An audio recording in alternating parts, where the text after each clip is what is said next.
Muy buenas noches. Soy Dr. Wahid Nuri Kandani, desde República Dominicana.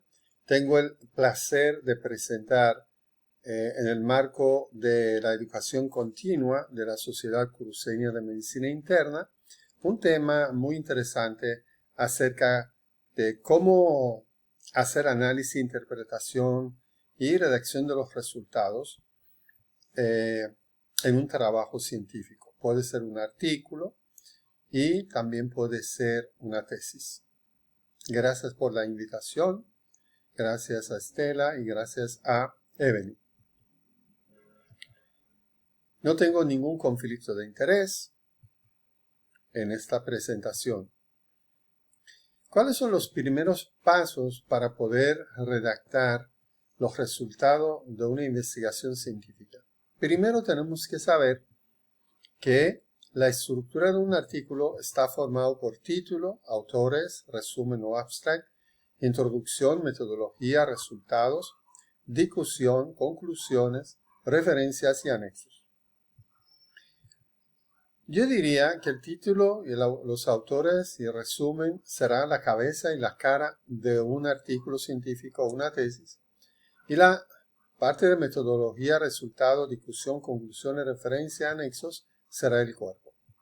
En el día de hoy hablaremos sobre resultado, discusión y conclusiones y vamos a enfatizar en su totalidad análisis de los resultados. Pero antes debo explicar un poco sobre la metodología porque hay una conexión muy importante entre la metodología y los resultados, la discusión, la conclusión de un trabajo científico.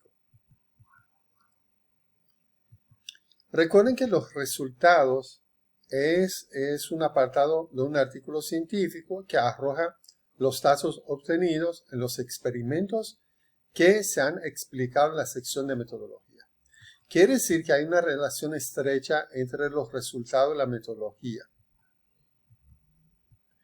En metodología nosotros vamos a discutir sobre tipo y diseño de estudio, las características de una unidad de estudio, tipo de análisis estadístico y tipo de las variables y covariables. Cuando hablamos de tipo de investigación, tenemos que mencionar si es con intervención o sin intervención. Cuando hablamos de intervención, significa que tenemos dos grupos, por ejemplo, que a un grupo sometemos a un trabajo o uso de un medicamento y otro grupo, un grupo control. O si tenemos un programa educativo, a un grupo ponemos el programa educativo y a otro grupo no, y hacemos una comparación entre los grupos. En este caso tenemos un trabajo con intervención. Pero si hablamos de un trabajo sin intervención, quiere decir que solamente debemos observar el comportamiento de una población. En este caso, estamos hablando de estudios observacionales sin intervención. En cuanto a la planificación de las mediciones, ocurren muchos errores, hasta los profesores y los asesores de tesis, que se confunden el concepto de prospectivo y retrospectivo. Cuando hablamos de un estudio prospectivo, quiere decir que recolectamos los datos a partir de un momento hacia el futuro. Puede ser que seamos nosotros haciendo esa recolección de datos o pueden ser nuestros colaboradores. Pero cuando hablamos de un estudio retrospectivo, me refiero a la recolección de datos que ya anteriormente fueron registrados. Por ejemplo, lo que se registran en récord de nota, récord de los pacientes o historia clínico digital de los pacientes. Hay un beneficio de estudios prospectivos sobre los estudios retrospectivos, que en los estudios prospectivos nosotros tenemos el dominio y podemos controlar la recolección de los datos. Pero si es un estudio retrospectivo, nosotros no podemos intervenir en la recolección y no sabemos qué tan veraces son esos datos. No es bueno un estudio retro y prospectivo. O sea, no se puede mezclar porque pierden la calidad de estudio. Quiere decir que si estamos haciendo un estudio retroprospectivo, estamos recolectando datos que antes fueron recolectados por otras personas y luego hacemos recolección de datos hacia el futuro. Y como no hay una homogeneidad entre los métodos, entonces no es muy recomendable hacer ese tipo de trabajo. En cuanto al número de mediciones, podemos tener mediciones transversales y mediciones longitudinales. ¿Qué es una medición transversal, un estudio transversal? Cuando hacemos una sola medición. Ahora, cuando hablamos de estudios longitudinales, me refiero a mediciones de más de una vez. A eso se llaman mediciones longitudinales. Me preguntan muchas veces los estudiantes y los profesores que si podemos tener un estudio longitudinal retrospectivo. Claro que sí. Un estudio longitudinal retrospectivo es un estudio que se realiza a partir de los datos ya recolectados, los récords de los pacientes, en dos tiempos. Por ejemplo, si estamos en 2024 y recolecto los datos del año 2020 y luego hago la recolección de datos de los mismos pacientes para el 2022, estoy haciendo más de una recolección, pero en pasado. Entonces, es un estudio longitudinal retrospectivo. Ahora, si estoy hablando de un estudio longitudinal prospectivo, quiere decir que recolecto los datos hoy y hago otra recolección de datos de las mismas personas dentro de un mes, estoy hablando de un estudio prospectivo longitudinal. También dependiendo de número de variables, podemos tener variables podemos tener estudios descriptivos y estudios analíticos. ¿Qué significa un estudio descriptivo? Cuando estudio una variable a la vez y no estoy buscando la relación entre las variables. Cuando hablamos de estudios analíticos, estoy hablando de búsqueda de relaciones entre más de una variable. Me preguntan, ¿en estudio descriptivo podemos tener más de una variable? La respuesta es sí. Podemos tener más de una variable, pero tenemos que estudiar estas variables una a la vez. No estamos buscando relación entre ellos. Pero cuando entramos en los estudios analíticos, estamos hablando de estudios que tenemos más de una variable y buscamos las relaciones, correlaciones, asociaciones entre ellos. Voy a poner un ejemplo sobre niveles de investigación. Los niveles de investigación van del nivel más básico, que es exploratorio, hasta el nivel más alto, que es aplicativo. Por ejemplo, en caso de COVID, identificación de COVID por primera vez, el SARS-CoV-2, qué tipo de virus fue, cuál fue su genoma, etcétera, etcétera, y el diagnóstico, es un estudio exploratorio. Ahora, si estudio la prevalencia de COVID-19 y su frecuencia, estoy entrando en el ámbito de estudios descriptivos. Si vamos a un nivel más alto y estudio factores de riesgo para COVID-19, factores asociados, estoy hablando de un estudio relacional. En este caso, estoy comparando o estoy relacionando dos variables. Por ejemplo, obesidad y mortalidad en COVID-19. Cuando entro a un nivel más alto, en los estudios explicativos, estoy buscando la relación causa-efecto. Recuerden que los estudios relacionales no son estudios de causalidad, solamente buscan la asociación, la correlación. Y dicen qué tan fuertes son esas asociaciones. Pero cuando entro a nivel explicativo, quiero demostrar que existe una relación causa y efecto. O sea, si hay una asociación entre la fibrosis y COVID-19, estamos a nivel relacional. Pero si voy a un nivel más alto y demuestro que la causa de fibrosis o paciente fue COVID, entonces estamos hablando de un estudio a nivel explicativo. En nivel predictivo, hablamos de pronóstico de COVID. Todos estudios de pronóstico entran en esa categoría. Y el último, estudios aplicativos. Si estoy aplicando un tratamiento, una vacuna, y veo los resultados en una población de manera masiva, estoy a nivel aplicativo. Además, las variables y sus instrumentos de medición son muy importantes en metodología. Si estoy pesando a mis pacientes, debo describir de cuál peso lo estoy usando. Si es un peso digital, un peso convencional, si está aprobado por FDA, todas las características de ese peso. Si estoy hablando de un tallímetro, estoy hablando de medir la temperatura, tengo que explicar cuál fue el termómetro. Pero en caso de que estoy hablando de, por ejemplo, color de pelo, ya no hay un instrumento para medición de color de pelo y es por medio de evaluador, ojo de evaluador. Pero en caso de presión, tampoco no tengo un instrumento como balanza, tallímetro, termómetro para evaluar la depresión. Entonces creamos escalas, como escala de Hamilton, para poder hablar sobre la severidad, por ejemplo, de la depresión, si existe o no existe. En cuanto a las variables, tenemos diferentes tipos de variables. Tenemos variables categóricas y tenemos variables numéricas. En cuanto a variables categóricas, nosotros mencionamos de naturaleza, que son de naturaleza cuantitativas, y las variables numéricas son de naturaleza cuantitativa, son números. Las naturalezas cualitativas hablan de nombres, ¿no? Ahí no mencionamos números hasta que se pueda. No mencionamos números, ni sumamos ni restamos esos números.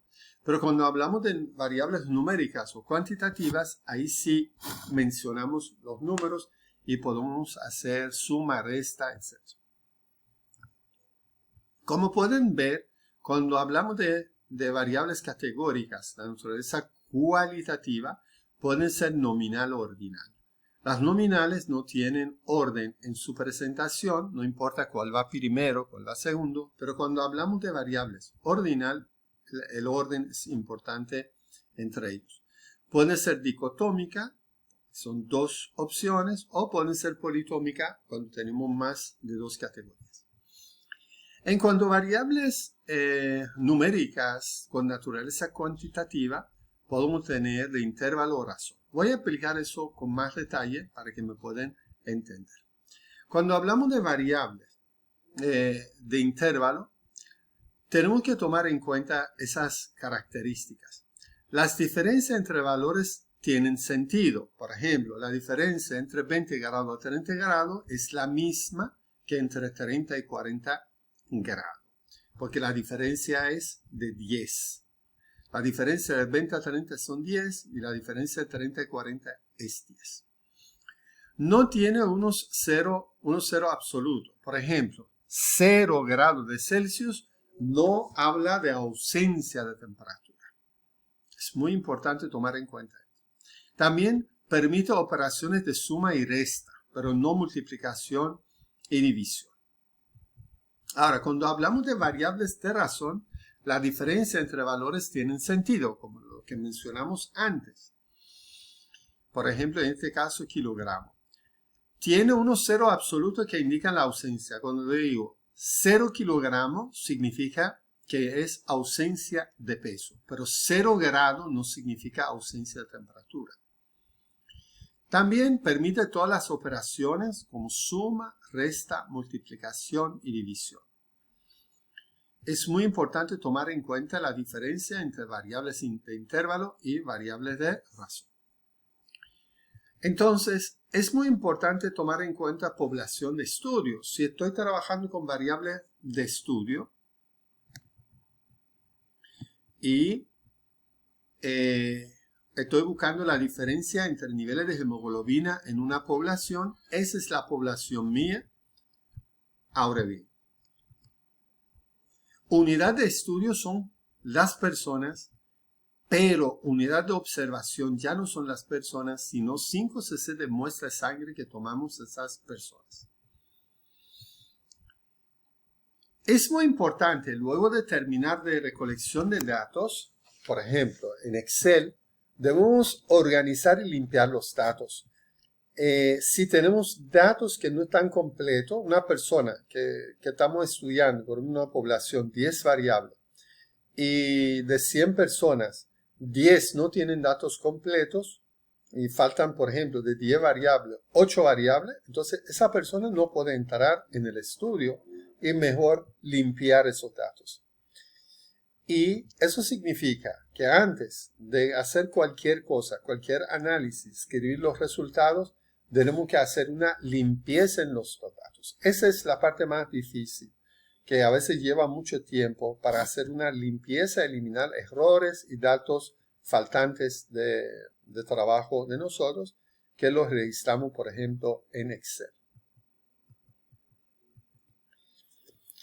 Debemos tomar en cuenta datos duplicados. Por ejemplo, si estamos estudiando a unos pacientes diabéticos que acuden a un consultorio X y se registraron 2 veces a una sola persona, entonces tenemos que eliminar la segunda observación.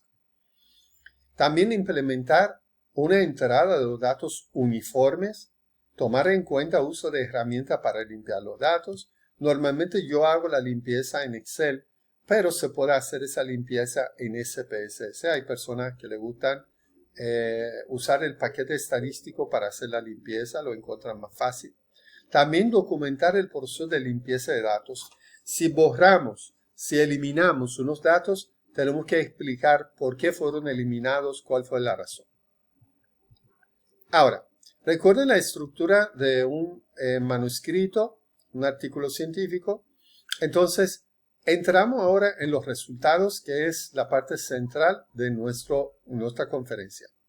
Sección de los resultados tiene como objetivo exponer y describir los datos obtenidos en la investigación para posteriormente interpretar y comparar con otros estudios.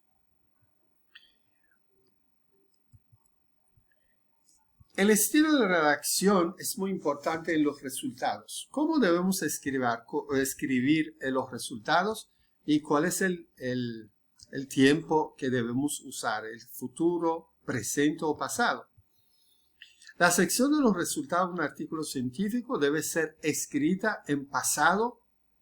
Oigan bien, en pasado, porque se supone que ya se realizó el trabajo, y preferiblemente en voz activa. ¿Qué significa voz activa? Pongo un ejemplo de voz pasiva y de voz activa.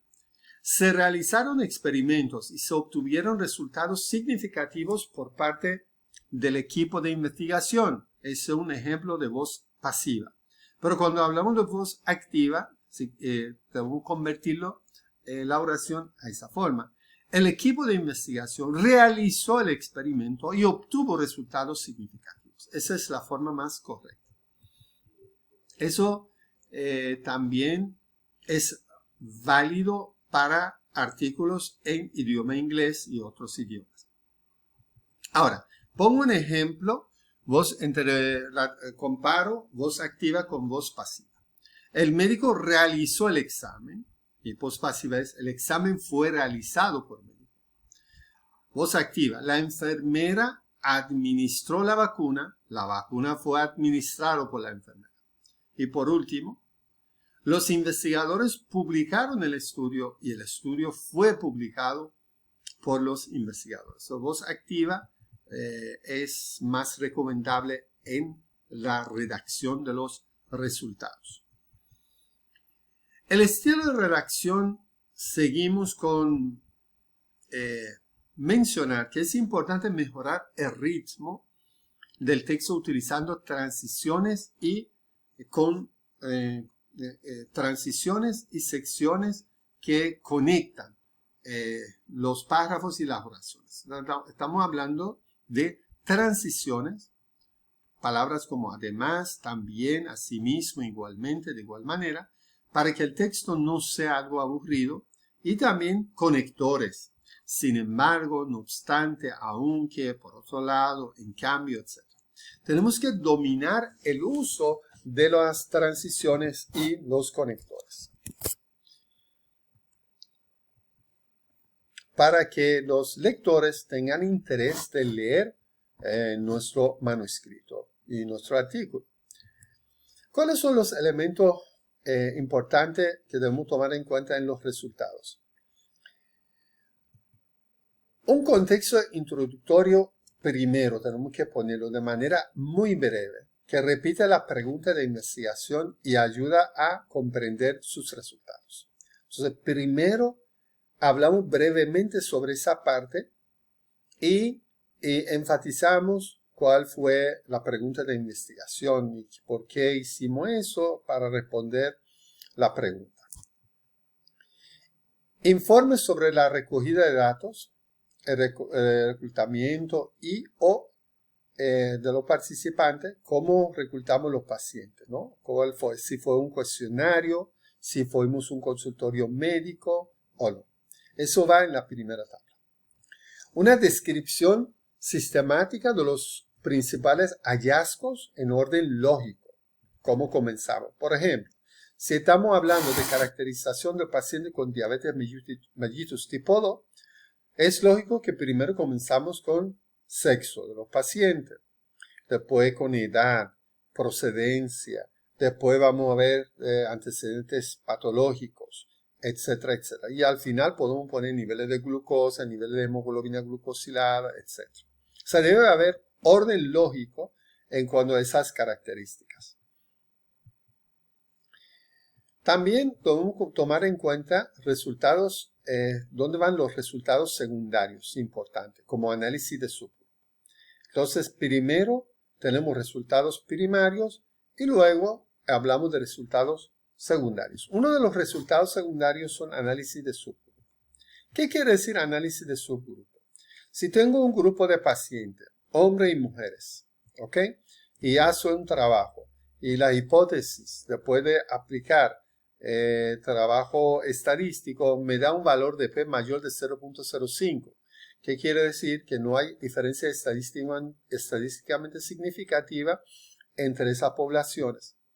Y para yo poder publicar mi trabajo, porque la mayoría de los artículos que se publican exigen o ponen eso como una regla no oficial que debe ser artículo con resultado positivo. O sea, cuando usted tiene resultado negativo es difícil publicaciones. Eso demuestra, o sea, a los antecedentes de los artículos, demuestra así, que muchas revistas solamente publican cuando los resultados son positivos. O sea, quiere decir que los resultados estadísticamente son significativos. Ahora, si yo tengo un resultado que estadísticamente no es significativo, como este, puedo dividir mi población en subgrupos. Por ejemplo, aquí tengo una diferencia estadísticamente significativa en ese grupo. En ese grupo tengo estadísticamente no significativa y en este grupo tengo estadísticamente significativa. ¿Qué quiere decir? Si no pude demostrar nada aquí, voy hacia los subgrupos. Por ejemplo, aquí hay 3 grupos, lo divido en subgrupos y evalúo otra vez. Y como podemos ver, en 2 grupos pude obtener resultados estadísticamente significativos. A eso se llaman resultados secundarios. Las herramientas visuales, nosotros podemos usarlo en demostrar nuestro resultado, como figuras, gráficos, mapas, tabla y etc. Presentación de los hallazgos principales pueden ser en forma de texto, pero debemos tomar en cuenta no escribir mucho, porque el texto aburre. Para evitar ese aburrimiento, para que el lector siga hasta el final de nuestro trabajo leyendo, podemos usar otras herramientas como tablas gráficas, figuras, fotografías, diagramas, etc. Eso permite resumir y organizar datos complejos o evitando repeticiones y la extensión innecesaria del texto, y al final hablamos de aburrimiento. Y también permite evidenciar tendencias, relaciones o patrones en los datos apoyando los argumentos o conclusiones del artículo. Demostrar una gráfica es mejor que 1000 palabras. A veces una tabla es más educativo que texto. Entonces tenemos que aprovechar lo máximo uso de tablas y gráficas, o si tenemos fotografías, para mejorar la presentación de nuestros resultados. Utilizar tablas y gráficas adecuadas al tipo de datos que queremos mostrar y al objetivo que perseguimos con ellos. Mira, pongo un ejemplo muy interesante aquí. Como pueden ver en esa gráfica de hazard ratio, los autores hicieron esa gráfica. Pero como podemos ver, voy a poner eso más grande, podemos ver que hay una diferencia muy mínima en esa gráfica entre lo que tomaron medicamento y el placebo. Si yo demuestro los datos de esa manera, los lectores piensan que no hay diferencia estadísticamente significativa y me pueden criticar. Pero si cambio esa gráfica de esa manera, con cambio de escala, mira, aquí la escala es 10 en 10. Pero si yo cambio la escala de 5 en 5, entonces la gráfica es más representativa. O sea, la diferencia entre placebo y el medicamento se ve más grande y eso puede impactar al lector. Incluso, esa es una forma de engaños estadísticos que usan algunas casas farmacéuticas para demostrar sus trabajos y convencer a los médicos que tal medicamento es más efectivo. Ok. Es importante no usar más elementos visuales de lo necesario y no sobrecargar tu texto con cifras. O sea, no exagerar. Acompañar las tablas y gráficas con texto explicativo. Hay un error muy común que ponen la tabla y ponen explicación de la tabla con texto completo. Eso no tiene sentido.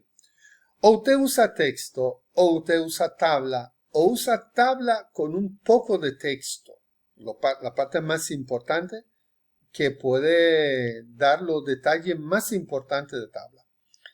Pero no se puede poner texto completo y tabla completa porque no tiene sentido. El propósito de tabla es que el lector con una mirada puede saber los detalles de nuestro trabajo. Ahora, si falta explicar algo en texto que no se puede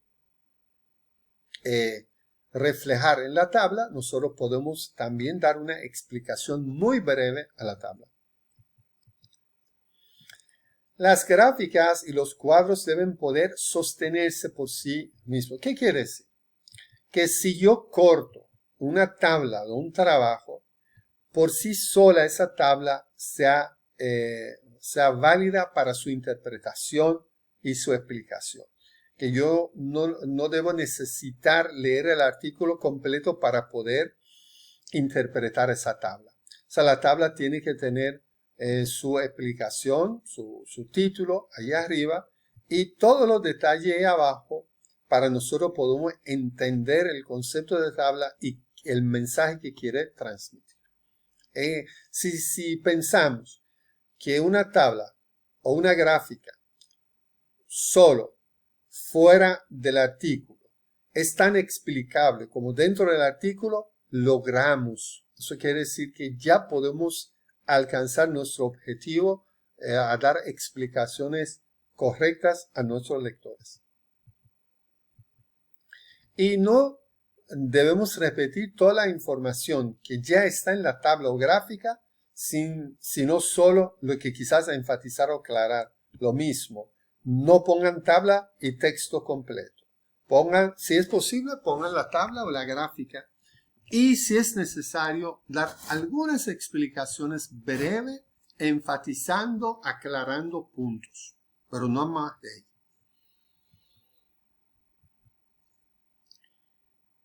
¿Cuáles son diferentes tipos de tablas? ¿Sabe? Tenemos tabla 1, tabla 2, tabla 3. Muy importante tomar en cuenta. Datos descriptivos generales de la población de estudio siempre va a tabla 1. Esa es la tabla más importante. Aquí, en esa tabla, usted puede saber la calidad del trabajo. Si fue un trabajo bien hecho. En la tabla 2 van datos principales que responden a los objetivos del estudio. Datos crudos, análisis univariante, etc. En la tabla 3 ponemos datos secundarios. Recuerden, análisis de subgrupo, etc. Y tabla 4, otras tablas pueden tener descripción de los datos negativos o inesperados, contrarios a los planteados en nuestro objetivo inicial. Entonces, si me preguntan cuál es la tabla más importante, yo diría es el tabla 1. Pongan atención mucho en contenido de tabla 1. De ahí que comienza el lector a acercarse a su trabajo, leyendo e involucrándose en ese estudio. ¿Cuáles son las principales características de los pacientes? En tabla 1 siempre ponemos edad, sexo, procedencia, año de evolución de enfermedad, patologías asociadas, qué tan gravedad es la enfermedad, etc. Ahora bien, es un ejemplo de una tabla 1. Aquí podemos ver la característica, por ejemplo, de diabetes mellitus, cuántas personas con diabetes, cuántos no, en los dos grupos. Como podemos ver, tenemos dos grupos. Grupo de intervención con 42 personas, grupo control con 40. Estudio en dos grupos. O sea, ya estoy interpretando esa tabla. Y ahora, hay una pregunta muy importante. ¿Existen diferencias entre esos grupos? Siempre eso lo buscamos en tabla 1. Porque yo puedo poner grupo de intervención, por ejemplo, 6 personas. Grupo de control, por ejemplo, 100 personas. Como no hay una homogeneidad en cuanto al número, entonces los resultados no son confiables. Lo más confiable, por ejemplo, un ensayo clínico autorizado en un grupo de intervención, un grupo control, es que el número de las personas que están en ambos grupos sean iguales, que tengan características similares. 50 hombres, 50 mujeres. Ahora, en este caso, debe demostrar aquí, en esa columna, si hay diferencia estadísticamente significativa o no. Si tienen una tabla y no demuestra si hay diferencia estadísticamente significativa entre ambos grupos, no es una tabla buena. Entonces, ¿cómo tiene que ser una tabla buena? Como pueden ver aquí, es una tabla 1, características basales de pacientes que fueron reclutados. Aquí podemos ver, tenemos dos grupos, un grupo con 268, otro grupo con 268. Saben que es igual. Ahora, ¿cómo yo puedo saber si hay equilibrio, equidad entre ambos grupos? Tenemos que ver el valor de P. Por eso es que es importante que haya una columna donde muestra valor de P. Ahora, siempre nosotros esperamos valor de P debajo de 0.05 para que sea estadísticamente significativa la diferencia. Pero tomen en cuenta que en este caso no queremos que haya diferencia. Entonces, valor de P en esa columna debe ser mayor de 0.05. Es contrario de lo que usted piensa. Entonces, si valor de P aquí está por encima de 0.05, significa que hay homogeneidad, hay equilibrio entre esos dos grupos. Como pueden ver aquí. Ahora bien, algunos consejos. Debemos comprobar las directrices de la revista. O sea, leer la revista, ver cuáles son las exigencias de la revista antes de comenzar a escribir los resultados. Leer los artículos que han publicado anteriormente. Leyendo los artículos de esa revista, 2 o 3 artículos similares a lo que nosotros vamos a publicar o la misma categoría que estamos publicando, nos ayuda a tener idea cómo están publicando las tablas, los resultados, cómo está el diseño. O sea, tengo que leer un artículo similar a mi artículo. Si estoy hablando, por ejemplo, de un estudio observacional, busco en la revista un estudio observacional y voy a chequeando cómo están las figuras, las tablas, y de esa manera es más fácil escribir los resultados y hacer las gráficas y tener menos críticas, porque lógicamente si publicaron esos artículos, los revisores ya lo hicieron su trabajo, y eso quiere decir que si yo fallo, no hago lo mismo y hago una tabla diferente a lo que está publicado en esa revista, me lo van a devolver el artículo y tengo que hacer las correcciones. Escribir los resultados siguiendo el orden de las figuras y tablas. Si yo tengo 4 objetivos y el orden de las gráficas, tablas y todo debe estar según los objetivos, orden de los objetivos y orden de los resultados. Lógico, ¿no? Siempre debemos tomar en cuenta orden lógico. Busque aportaciones adicionales, o sea, deben enseñar todos esos resultados y las gráficas, tablas, etcétera, a un amigo de confianza para que lo revise y da su opinión. En la parte de discusión, tenemos que tomar en cuenta que discusión es la parte interpretativa de nuestro manuscrito. ¿Cuáles son la estructura de discusión? Mencionamos objetivos, descripción de los resultados, interpretación de los resultados, comparamos con otros, comprobación de hipótesis, si es válido o no, y contrastación, o sea, comparación con otros autores, otros trabajos, y al final hacemos análisis reflexivo. Voy a poner un ejemplo de ese artículo. Es muy interesante, aunque no se relaciona con medicina, pero por validez y interesante que es, lo voy a presentar. Aquí arriba podemos ver cuáles son las características de la discusión y ahí abajo podemos ver diferentes partes según los colores que hay. Por ejemplo, comenzamos con objetivo. En esta investigación, al determinar la relación entre cultura organizacional y engagement en colaboradores de una empresa, entonces se puede encontrar, eso es el objetivo, tenemos que escribir el objetivo. Ahí viene la descripción del resultado, cuál fue el valor de P, etcétera, etcétera. Si hicimos un test estadístico, una ANOVA, hicimos un chi cuadrado, tenemos que escribir cuál fue el resultado de eso. Interpretar los resultados. En la discusión tenemos que interpretarlo, es decir, qué pasó, qué ocurrió.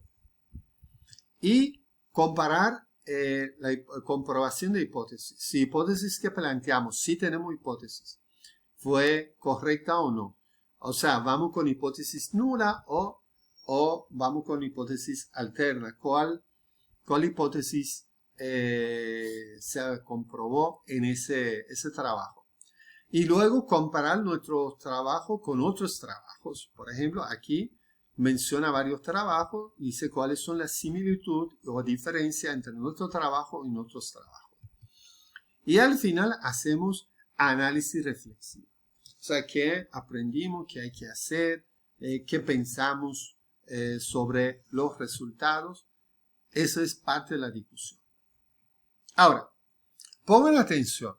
Si su artículo tiene varios objetivos, tenemos que hacer todo ese proceso que mencionamos aquí, todo eso, tenemos que hacer con cada uno de los objetivos. Entonces, en objetivo 1 tenemos que poner objetivo, descripción, resultado, todo. Y para objetivo 2 lo mismo. ¿En qué consistió objetivo 2? Descripción del resultado, interpretar, comparación de hipótesis si tenemos, y comparar con otros estudios y análisis reflexivo. ¿Cuáles son los errores más comunes que cometemos en la discusión? repetir tal como está escrito en resultado. O sea, yo no puedo copiar y pegar lo que tengo resultado en la discusión. Eso es incorrecto. No confrontar los resultados con otros autores. A menos que sea un trabajo que nunca han hecho, eso es la primera vez, ahí usted tiene una excusa para no compararlo con otro estudio porque no hay otro estudio, que es muy raro. Y hacer comparaciones teóricas sin fundamento, decir lo que yo pienso, lo que yo creo, cosas que no tienen fundamento. Y al final vamos a hablar sobre conclusiones. ¿Cuáles son las características de conclusiones? Sintetizar los resultados de investigación en función de los objetivos. Estamos hablando de conclusiones. Si hay varios objetivos específicos, se debe hacer la síntesis de cada uno de ellos en orden. No se puede incorporar nuevos objetivos. Si en su estudio usted no tenía como norte hablar sobre un objetivo, no debe mencionarlo en conclusiones. O sea, no podemos inventar nuevos objetivos. No se puede incorporar nuevos objetivos que no hayan sido tratados en la investigación. En ese segmento se puede agregar aportes próximos a estudios necesarios y recomendados. O sea, la brecha. Usted puede decir, mira, nosotros llegamos hasta ese punto con esas limitaciones y consideramos que faltó hacer esto y esto y esto. Las brechas. ¿Por qué? Porque cuando yo vengo y leo su artículo, ya puedo saber la línea de investigación llegó hasta qué punto. Y de ese punto yo puedo seguir el trabajo, la línea de investigación. Eso hay que decir cuál fue si existe una brecha que es interesante para investigar. Entonces, las conclusiones. Hay un truco muy interesante para escribir conclusiones. Usted agarra en la parte de la discusión, agarra la descripción de los resultados, interpretación de los resultados en la discusión y parafrasea esto, de ahí nace conclusiones. Tan simple como es. Debemos evitar calificar los datos de forma subjetiva, o sea, no decir, se ve una preocupante tendencia a tal cosa. Lamentablemente se encontró que esos son calificaciones que no debemos usarlo de manera subjetiva. La interpretación debe realizarse según los objetivos, preguntas y o hipótesis de la investigación. En las conclusiones debemos resumir el problema planteado y las principales conclusiones respaldadas por los datos, evitar afirmaciones basadas en muestras pequeñas, poco significativas estadísticamente hablando, tener en cuenta el nivel de significación usando la discusión para todos los resultados y siempre tomar en cuenta la significación estadística versus clínica. No siempre significación estadística quiere decir que clínicamente es válido ese estudio. Para asegurar de que el trabajo sea más sencillo de leer, debemos separar los datos indispensables, aquellos complementarios que pueden ir anexos.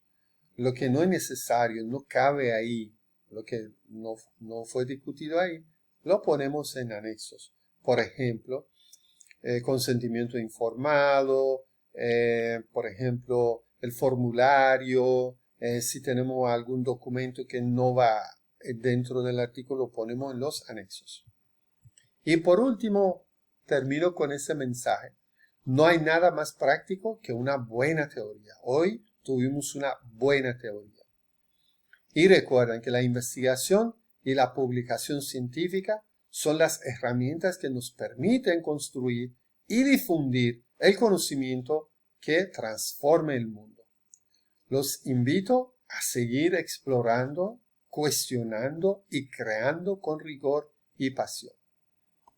Espero que sean buenos médicos y mejores médicos internistas. Eso que lo necesitamos a nivel latinoamericano.